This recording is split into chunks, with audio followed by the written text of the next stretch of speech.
Well, entrepreneurs are launching legal marijuana businesses at record rates in many states, but like any growing industry, the pot business is seeing its share of growing pains. And one of the biggest hurdles is finding a bank to do business with.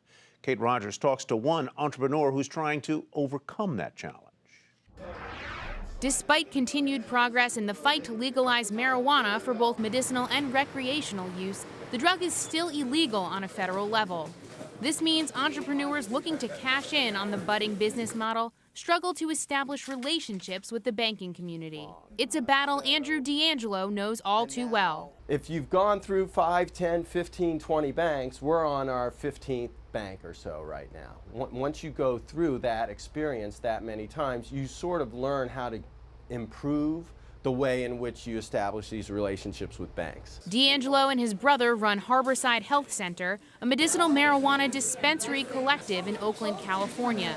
They've been in business for nearly a decade. In that time, they've managed to form 2 relationships with banks, one a credit union and the other a regional.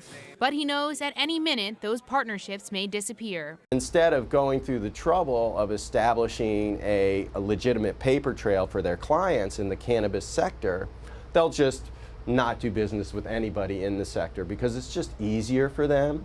The team here at Harborside deals with a lot of cannabis and a lot of cash. In fact, I'm holding nearly 3 pounds of marijuana here, which is worth about $9,000. But one of the things that makes Harborside a standout in this community is that they've employed a ton of best practices, which have allowed them to establish a working relationship with the banking community. Things as simple as properly counting cash go a long way in establishing trust with banks. It's really about watching and counting over and over again and making sure that people, when there are shortages, if there are shortages, we do a thorough investigation. Harborside also has an extensive security system with vaults upon vaults to keep products and cash safe.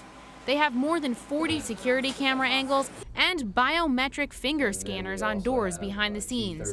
But even with these measures, D'Angelo knows his banking relationships are fragile. Amazing cannabis. Subject to change with cultural and political shifts. For Nightly Business Report in Oakland, California, I'm Kate Rogers.